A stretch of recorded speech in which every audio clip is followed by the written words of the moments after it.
नमस्कार। आचार्य श्री पथिक भन्नुहुन्छ भन्ने यो जुन कार्यक्रमको श्रृङ्खला चलिरहेको छ त्यो श्रृङ्खला अन्तर्गत हामी आज त्रिभुजीय शिक्षामा जुन बोल्न गइरहेका छौँ त्यसको 5औं खण्डमा हामी प्रवेश गर्दैछौँ। र आज हामीले जुन अस्ति हामीले कार्यक्रम प्रसारण गर्दाखेरि थोरै ब्रोडकास्टिङमा अलिकति समस्या देखिएको थियो टेक्निकल कारणले गर्दाखेरि, र त्यसमा केही दर्शक महानुभावहरूलाई सुन्नलाई थोरै कठिनाइ पर्यो र विषयवस्तुको त्यहाँ अलिकति प्रस्तुतिकरणमा चाहिँ थोरै कठिनाइ परेको हुनाले यसलाई हामीले फेरि पुनः प्रसारण गर्दैछौँ र अलिकति थोरै समयभन्दा बाहिर गएर हामीले यसलाई प्रसारण गरिरहेका छौँ। यसको लागि पर्न गएको थोरै कठिनाइलाई चाहिँ हामी तपाईँहरू समक्ष क्षमा माग्छौँ र यो आजको यो रेकर्डिङलाई चाहिँ फेरि हामी मेन्टेन गर्न गइरहेका छौँ। हामीले आचार्य श्री पथिक जो सम्बुद्ध रहस्यदर्शी हुनुहुन्छ, प्राकृतिक चिकित्साका धरोहर, ध्यान र मानवीय चेतनाको जागृतिबाट उच्चतम चेतना प्राप्त गर्नुभएका आचार्य श्री पथिकज्यूका अनुभवहरूलाई, विचारहरूलाई, त्यसपछि उहाँले दिनुभएका विविध आयाममा समसामयिक विषयहरू चाहे त्यो मनुष्य कल्याणका हरेक आयामहरू हुन्, स्वास्थ्यको आयाममा होस्, शिक्षाको आयाममा होस्, अध्यात्मको आयाममा होस्, सामुदायिक जीवनशैलीको आयाममा होस्, यी विविध आयामहरूमा दिएका जुन विचारहरू छन् त्यसको एउटा विवेचना होस्, त्यसको एउटा सम्प्रेषण होस्, ती विचारहरूलाई चाहिँ नेपाली जनमानसमा स्थापित गर्न सकियो भने कि मानवीय चेतनाले एउटा कल्याणको बाटो पाउन सक्छ र मानवीय चेतनालाई जसरी हामी इभल्भ गर्नुपर्ने हो त्यो चेतनाको उत्थानको लागि अलिकति केही पनि टेवा पुग्न सक्छ भन्ने हेतुका साथ यो आचार्य श्री पथिक भन्नुहुन्छ भन्ने कार्यक्रमहरू हामी जुन सञ्चालन गरिरहेका छौँ। र आज हामी त्रिभुजीय शिक्षा अन्तर्गत हामीले दक्षता शिक्षालाई चाहिँ आज हामी विशेष फोकस गर्नेछौँ। केही समयदेखि हामीले लगातार त्रिभुजीय शिक्षामा नयाँ विचारधारा र पुरानो विचारधाराको बीचको एक अन्तरसङ्घर्ष र कसरी पुरानो विचारधाराले नयाँ विचारधारालाई एक ठाउँ दिँदैन भन्ने कुराहरू पनि हामी गरिरहेका थियौँ भने नयाँ विचारधाराले कसरी रिप्लेस गर्दै जानुपर्ने हुन्छ। जबसम्म चेतनाको एक उत्थान हुँदैन, नयाँ विचारले मान्छेलाई जकड्ने खालको र एक समस्यामा पारिराख्ने भएको हुनाले नयाँ विचारलाई कसरी एउटा स्थान दिने भन्ने आधारमा त्रिभुजीय शिक्षा पनि अहिलेको मनुष्यको लागि एक नवीनतम विचारको रूपमा आइरहेको छ। र हामी करिब 10 वर्षदेखि त्रिभुजीय शिक्षाको प्रचार प्रसार गर्दै शिक्षाविदहरूसँग, शिक्षा नीति निर्माणकर्ताहरूसँग, स्कुलका शिक्षकहरूसँग, विद्यार्थीहरूसँग, सबै नागरिक समाजका कुनै अङ्गहरूसित पनि यो बहसलाई लैजान सकेका छौँ आफ्नो क्षमताले भ्याएसम्म। सो यसैले यो मिडिया मार्फत पनि हामी यो बहसलाई एक निरन्तरता दिन चाहिरहेका छौँ र आज हामीले दक्षता शिक्षाको बारेमा अलिकति गहिरिएर यसका बारेमा हामी कुरा गर्नेछौँ।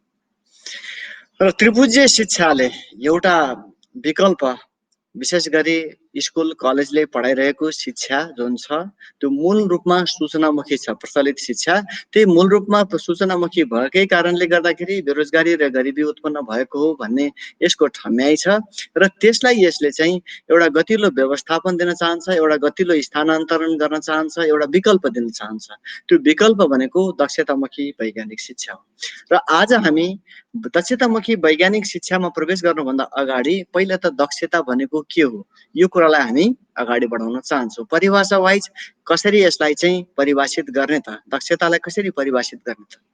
कुनै पनि विषयवस्तुहरू जो गहन छ, जो कम्प्रिहेन्सिभ छ, जसले समग्र आयामलाई समात्छ, त्यसलाई डाइरेक्टली परिभाषा गर्नुभन्दा अलिकति नेगेसन गरेर परिभाषा गर्यो भने त्यसले अलिकति त्यो परिभाषाले अलि थोरै न्याय पाउने भए हुनाले पहिला त हामीले प्रचलित रूपमा दक्षतालाई कसरी बुझिएको छ, हाम्रो आम मानसपटलमा दक्षताको परिभाषा कस्तो छ र हामीले अनुभव गरेको जनमानसमा आएको परिभाषा कस्तो छ त्यसबाट हामी प्रवेश गर्नेछौँ।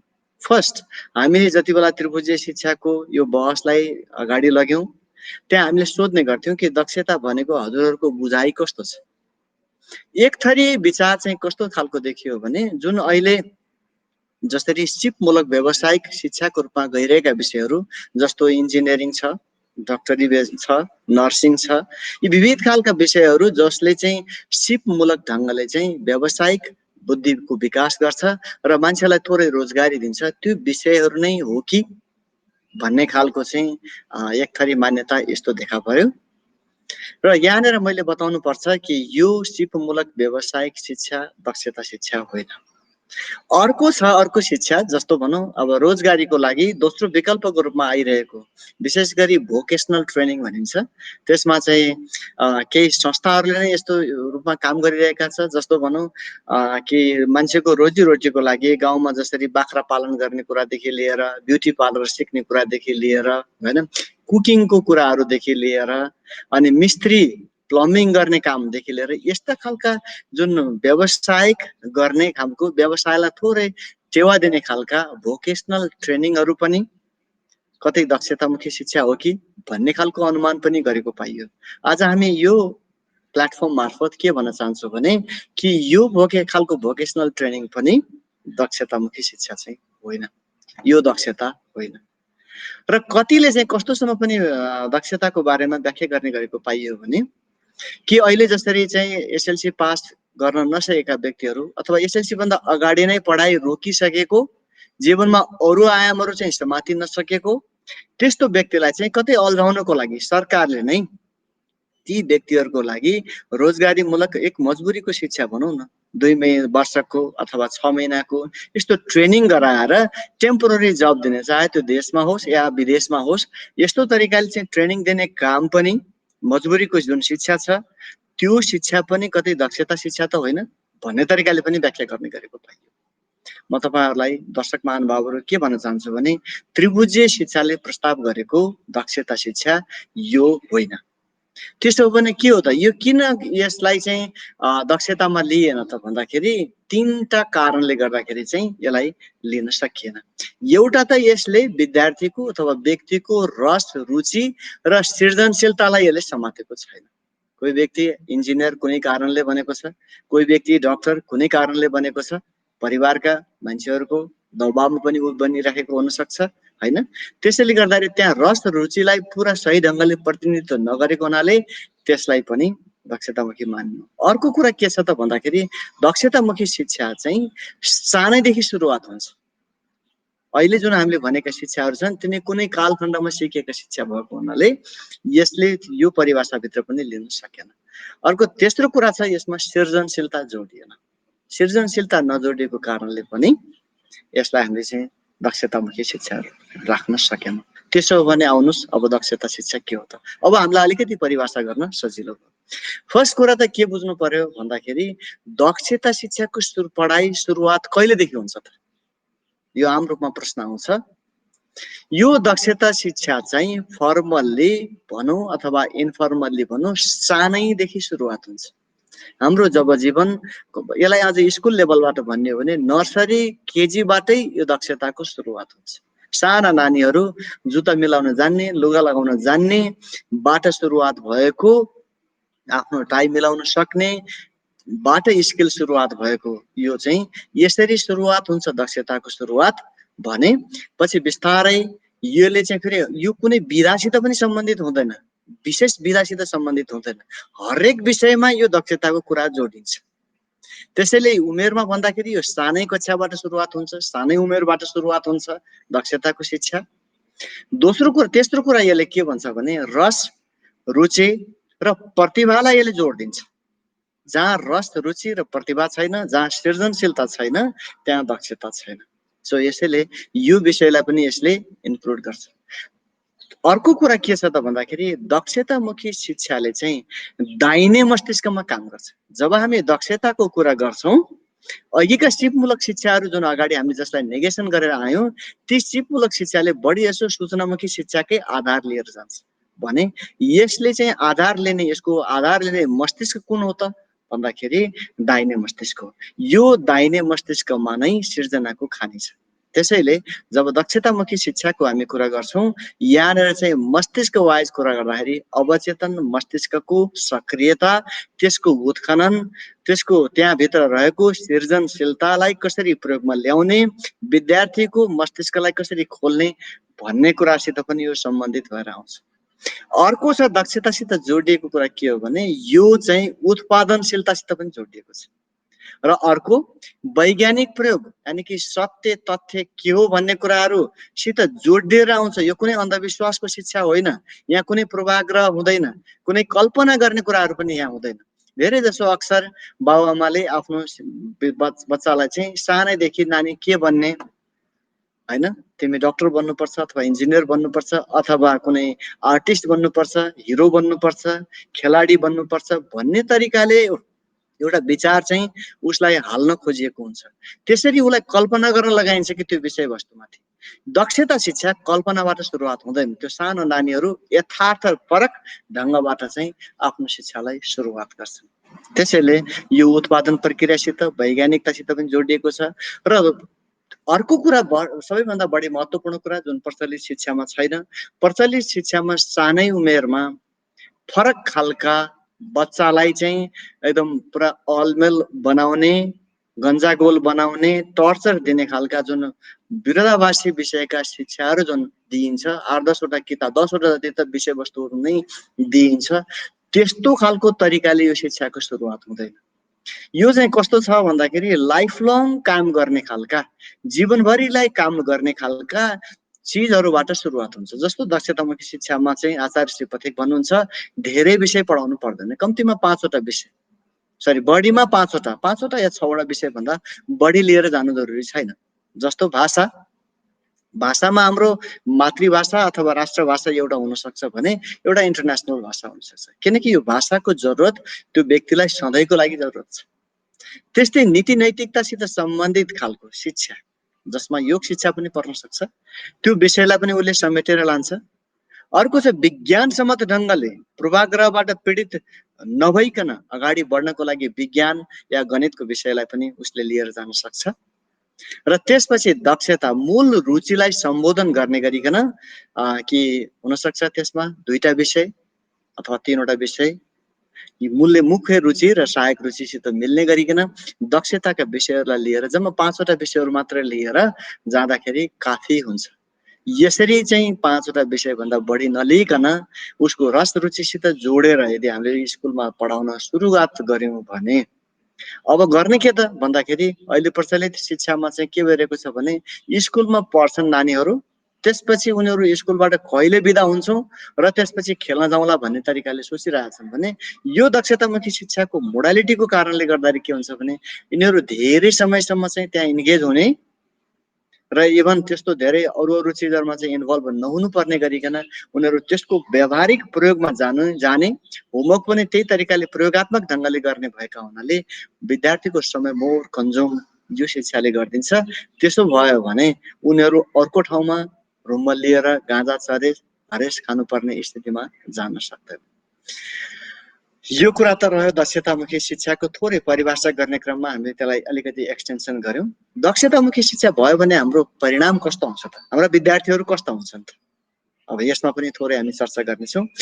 दक्षतामुखी शिक्षाले व्यक्तिलाई पढन्ते बनाइदिन्छ। हेर्नुस् त कति राम्रो कति सुखद कुरा छ। हामी हाम्रा अहिलेका अभिभावकहरूलाई सबैभन्दा ठूलो समस्या के भइरहेको छ भने मेरो नानी बाबुहरूले पढ्दिएन, होमवर्क टाइममा गरेन, हैन, खाली खेल्छ मात्रै, मोबाइलमा चलेर मात्रै बस्छ, टेलिभिजन मात्रै हेरेर बस्छ अथवा यस्तो केही गरेर बस्छ, तर मूलभूत कुरा पढाइलाई चाहिँ उसले समातेको छैन भन्ने गुनासो भइरहेको छ। यदि साच्चै दक्षतामुखी शिक्षाले चाहिँ के भन्छ त भन्दाखेरि त्यो पीरबाट बुवा आमा अब पीडित हुनु पर्दैन। साच्चै यी विषयवस्तुहरू जसरी भनिएको छ ती विषयवस्तुलाई त्यसरी लागू गर्न थाल्यो भने विद्यार्थी आफै पढन्ते हुन थाल्छ। हाम्रो बुवा आमाका जुन समस्याहरू हुन् ती समस्याहरूलाई उले सजिलै निराकरण गरिदिन्छ। किन गरिदिन्छ त भन्दाखेरि यसमा उसको रस रुचि र सृजनशीलता जोडिएर आउँछ। रस रुचि र सृजनशीलता भइसकेपछि व्यक्तिलाई त्यो बच्चालाई चाहिँ अब पढ भन्नु पर्दैन, स्वयं ऊ पढ्न थाल्छ। आफ्नो जिज्ञासाका कारणले आफूले भाग लिएको कारणले गर्दाखेरि त्यहाँ ऊ पढ्न थाल्छ, हैन। कसलाई सफल हुने मन छैन, यो आधारमा बच्चाको मनोविज्ञानमा राम्रोसँग टेकेर काम गर्छ। दोस्रो छ यो दक्षतामुखी शिक्षाले विद्यार्थीलाई अथवा व्यक्तिलाई चाहिँ एकाग्र बनाइदिन्छ। हामी सबै व्यक्तिहरू जीवनमा सफल हुन चाहन्छौं र सफलताको आधार के भनिन्छ भने कुनै पनि विषयमा एकाग्र भएर लाग्नु। तर जब चित्त 10 दिशामा लाग्छ त्यहाँ त एकाग्रता हुन सक्दैन। प्रचलित शिक्षाले यो एकाग्रतालाई भङ्ग गरिदिएको छ। किनकि हामी 10 तिर 10वटा अल्मल्याउने विषयहरूमा जब मान्छेलाई बच्चालाई चाहिँ हामी त्यहाँ राखिदिन्छौँ, के विषयमा फोकस हुने भन्ने कुरा थाहा हुँदैन। यो दक्षतामुखी शिक्षाले के गरिदिन्छ, व्यक्तिलाई एकाग्र बनाइदिन्छ। किन एकाग्र बनाउँछ? एकाग्र बनाउने कारण छ। ऊ आन्तरिक द्वन्द्वमा पर्दैन, हैन? मैले मेरो बुवाको इच्छा पूरा गर्ने कि मेरो शिक्षकको इच्छा पूरा गर्ने कि मेरो साथीभाइहरूको इच्छा पूरा गर्ने कि अथवा मेरो आफ्नै इच्छा पूरा गर्ने भन्ने खालको द्वन्द्वमा रहँदैन, हैन? किनकि यहाँ चाहिँ बाबुआमाको र शिक्षकले पनि यहाँ बच्चाको इच्छालाई, उसको प्रतिभालाई समातेर नै अगाडि बढिरहेका छन् दक्षतामुखी शिक्षाको आधारमा। त्यसैले यसले खुब एकाग्र बनाइदिन्छ र आचार्यश्री त भन्नुहुन्छ कि यसले यस्तो सफलताको दिशामा लैजान्छ कि यति छिटै हुनर, यस्तो प्रतिभा यसले क्रिएट गर्छ, किनकि त्यो प्रतिभा उसको जन्मजात लिएर आएको छ, हैन? र यसले गर्दिन्छ के त भन्दाखेरि प्रचलित शिक्षामा हामीले जे पढेर चाहिँ, हैन, पछि भविष्यमा गएर म ठुलो मान्छे बन्छु, ठुलो जागिर खान्छु, ठुलो ओहदाको मान्छे बन्छु, प्रतिस्पर्धा गर्छु र जागिरमुखी हुन्छु भन्ने तरिकाको जुन मानसिकता थियो त्यसलाई यसले ब्रेक गरिदिन्छ। यसले सजिलै 12 कक्षासम्म पढ्ने बेलासम्म त्यो व्यक्तिलाई त्यो विषयमा दक्ष बनाएर स्वरोजगार निर्माण गर्न सक्ने बनाइदिन्छ। आफ्नो विषयमा त उसले रोजगार निर्माण गर्छ, 3-4 जना मान्छेलाई पाल्न सक्ने तरिकाले उसले रोजगारीको एउटा विषय नै खोज्छ। यस्तो खालको प्रतिभा यसरी प्रस्फुटन हुन्छ। प्रचलित शिक्षामा कोही मान्छेहरू मात्रै प्रतिभाशाली निस्कियो भने दक्षतामुखी वैज्ञानिक शिक्षालाई यदि हामी साँच्चै लागू गर्न सक्यौँ भने यो प्रतिभा चाहिँ पर्सेन्टेजमा बढ्नेवाला छ।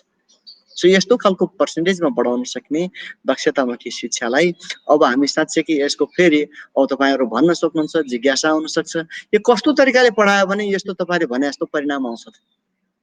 आचार्यश्री पथिकले यसको लागि एउटा व्यावहारिक मोडेल दिनुभएको छ।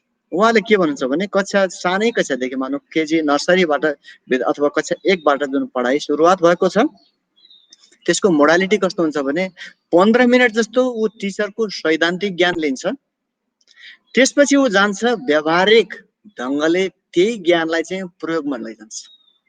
प्रयोग गर्ने भनेपछि यहाँ चाहिँ अब एउटा ठुलो फिल्ड हुन्छ, त्यहाँ विभिन्न खालका खेलौनाहरू हुन्छन्, उपकरणहरू हुन्छन्, सामग्रीहरू हुन्छन्। त्यो सैद्धान्तिक ज्ञानलाई परिपूरक गर्ने तरिकाका विभिन्न खालका सामग्रीहरू हुन्छन्। त्यहाँ उसले आफ्नो रस रुचि जाहेर गर्छ।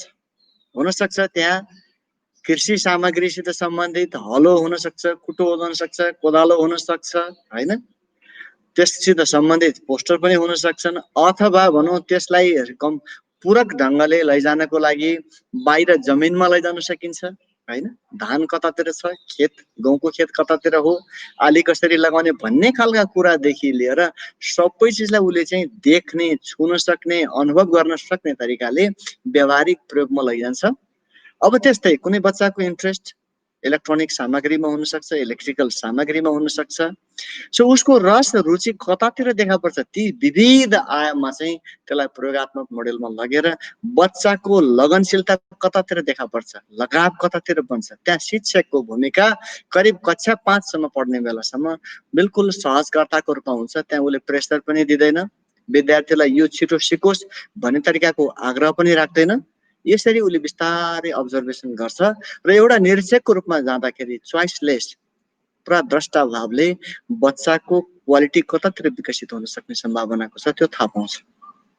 करिब 5 कक्षासम्म गइसकेपछि एउटा जब विषयवस्तुमा अलिकति डिफाइन हुन थालिसकेपछि 5 कक्षा पछि शिक्षक र विद्यार्थी सँगसँगै मिलेर काम गर्न थाल्छ।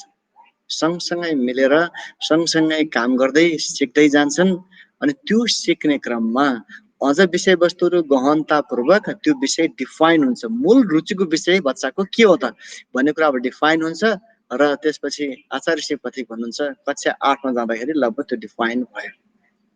अब 8 कक्षाको पढाइ यस्तो खालको हो, आचार्यश्री भन्नुहुन्छ कि त्यहाँ अब विविध खालका विषयहरू विद्यार्थीको इन्ट्रेस्ट अनुसार त्यहाँ शिक्षक पनि त्यत्तिकै अनुभवी तालिम प्राप्त, किनकि यहाँ चाहिँ जे कुराहरू सिकाउन खोजिरहेको छ त्यसलाई सैद्धान्तिक रूपमा मात्रै जानेको शिक्षकले चाहिँ त्यो सिकाउन सक्दैन। त्यसैले हरेक आयामबाट बच्चाले जान्न खोजेको हरेक आयाममा उसले सिकाउँछ पनि 8 कक्षाबाट, त्यसपछि व्यावहारिक रूपमा प्रयोगात्मक गरेर पनि देखाइदिन्छ, हैन? यो तरिकाले उसले 8 कक्षाबाट सुरुवात हुन्छ र करिब आचार्यजी भन्नुहुन्छ 12 कक्षासम्म जाँदाखेरि एउटा होनहार प्रतिभाशाली भइसक्छ, त्यस्तो दक्षता उसको जन्मजात गुणको रूपमा ल्याइसकेको छ। सो यसरी चाहिँ यो दक्षतामुखी वैज्ञानिक शिक्षाको चाहिँ अभ्यास त्यहाँ हुन जान्छ हैन त। यो दक्षतामुखी शिक्षाले अहिले जुन देशले भोग्नु परिरहेका जुन समस्याहरू छन्, विशेष गरी बेरोजगारी र गरिबीको समस्याहरू छ, यसलाई जरैबाट समाधान गर्नेवाला छ। आचार्य पथिक यसमा ठुलो एउटा विश्वास देख्नुहुन्छ र यो कुरालाई चाहिँ अहिलेका प्रचलित ठुला अर्थशास्त्रीहरूले पनि भेरिफाई गर्नुभएको छ। अहिले जुन तरिकाको प्रतिस्पर्धा छ बजारमा जागिरको लागि, त्यो जागिरको लागि चलेको प्रतिस्पर्धालाई दक्षतामुखी शिक्षाले चाहिँ समाप्त गरिदिन्छ।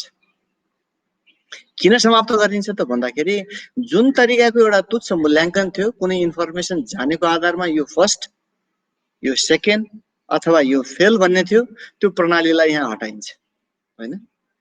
कोही विद्यार्थी पास हुन्छ, कोही विद्यार्थीले यसले रिपिट गर्छ। आचार्यजी भन्नुहुन्छ कि उसले रिपिट गर्नुको मतलब के हो भने फेरि त्यो विषयमा ऊ अलिकति गहिरिएर जान्छ र विषयवस्तु नै एउटै विषयवस्तु नै धेरै ढङ्गले डेभलप गर्न सकिने भए हुनाले यहाँ चाहिँ एउटा व्यक्ति दोस्रोसित प्रतिस्पर्धा गर्नुपर्ने अथवा तुलना गर्नुपर्ने, आफूलाई सानो ठान्नुपर्ने अथवा अर्कोलाई ठुलो बनाउनु पर्ने आवश्यकता नै रहँदैन, किनकि बाहिर जानु पर्दैन। ऊ आफ्नै दाहिने मस्तिष्कमा भएको सृजनशीलता खोल्नको लागि बाहिर त केही जानु परेन नि। तपाईसित आफैसित सपोज हामी आफैसित धन छ भने बाहिरतिर अरूको धनमा हामी जसरी लालच गर्दैनौँ, जस्तै त्यस्तै तरिकाले मान्छेलाई, व्यक्तिलाई उसको दाहिने मस्तिष्कमा भएको अथाह सृजनशीलताको जुन भण्डार देखाइदिसकेपछि बाहिर उसले तुलना गरेर आफूलाई हे मानसिकताले हेर्न जरुरी पनि छैन, त्यो एउटा इन्फेरियोरिटी कम्प्लेक्सिटीमा पनि ऊ जानु जरुरी छैन, त्यस्तो खालको हे भावना पनि हुँदैन। त्यस्तो भयो भने बच्चाहरूमा भए पनि पैदा हुँदैन। सो यो तरिकाले चाहिँ बच्चा अगाडि बढ्न सक्छ।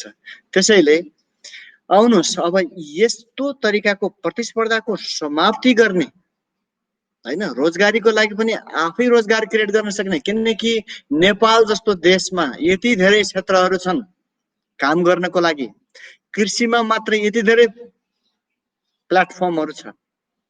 हामी नगदे बालीहरू रोप्न सक्छौँ, त्यो अनुसारको शिक्षा लिन सक्छौँ। फलफुल खेती गर्नको लागि हिमालदेखि पहाडदेखि लिएर चुरे भावरदेखि लिएर हर ठाउँमा फरक फरक खालको जमिन छ।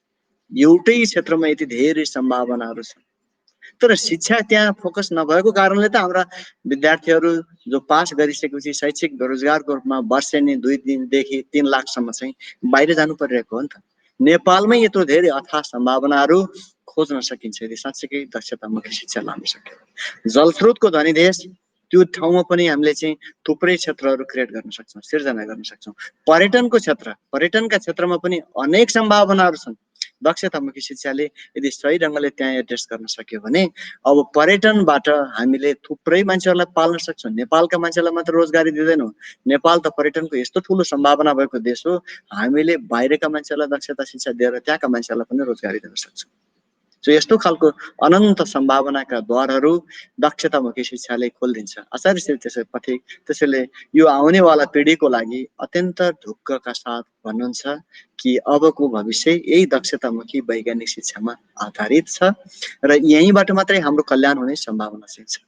र यो प्रचार प्रसार हामी गर्दाखेरि चाहिँ धेरै जसो व्यक्तिहरूलाई यो कुराले धेरै नै कन्भिन्स गर्छ, तर पुरानो शिक्षा र पुरानो संस्कारको कारणले गर्दाखेरि यसमा ठुलो स्टेप्स लिन सकिराख्नु भएको चाहिँ छैन। यो लिनको लागि एउटा गतिलो हिम्मत चाहिएको छ, एउटा जनहितको लागि अगाडि बढ्ने एउटा चौडा छाती भन्नुहुन्छ आचार्य श्री पथिक, त्यो चौडा छाती एउटा विवेक यो चाहिएको छ। त्यसैले अबको यस्तो विवेकशील मनुष्य निर्माणको लागि पनि अबको बुद्धिजीवीहरूको, हामी जो राष्ट्रप्रेमी हौँ, जसले राष्ट्रियतालाई पनि प्रेम गर्छ, जनताहरूलाई पनि प्रेम गर्छ, हामी आफ्नो उत्थान पनि गर्न चाहन्छौँ। यसको लागि चाहिँ यो सरकारले पनि, यहाँका शिक्षा नीति निर्माणकर्ताले पनि यो विषयमा बहुत गहिरिएर सोच्नु जरुरी छ। नत्र भने आचार्य श्री पथिकले भन्नुहुन्छ कि यो जुन आर्थिक खाडल छ, अहिले जुन गरिब र धनी बीचको जुन खाडल छ, यो बढ्दै जानेछ, प्रतिस्पर्धाको समाप्ति हुने छैन र यसले एक प्रकारको नकारात्मक वृत्तिहरू ल्याउनेछ, मानवीयता कमजोर पर्नेछ, किनकि यहाँ चाहिँ धनको लागि मान्छेहरू लडाईँ झगडा गर्नेवाला छन् हैन, एक कठिनाई पर्नेवाला छ।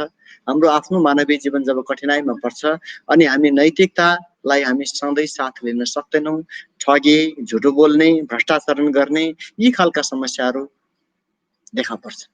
नीति नैतिकतामा आधारित दक्ष व्यक्ति नै अहिलेको असाध्यै आवश्यकता हो। यो देशको विकासको लागि अब अहिले हामीलाई चाहिएको त्यस्तो कर्मठ नागरिक चाहिएको छ। त्यस्तोको लागि चाहिँ आचार्य श्री पथिक भन्नुहुन्छ कि अब दक्षता शिक्षा आजको अपरिहार्यता।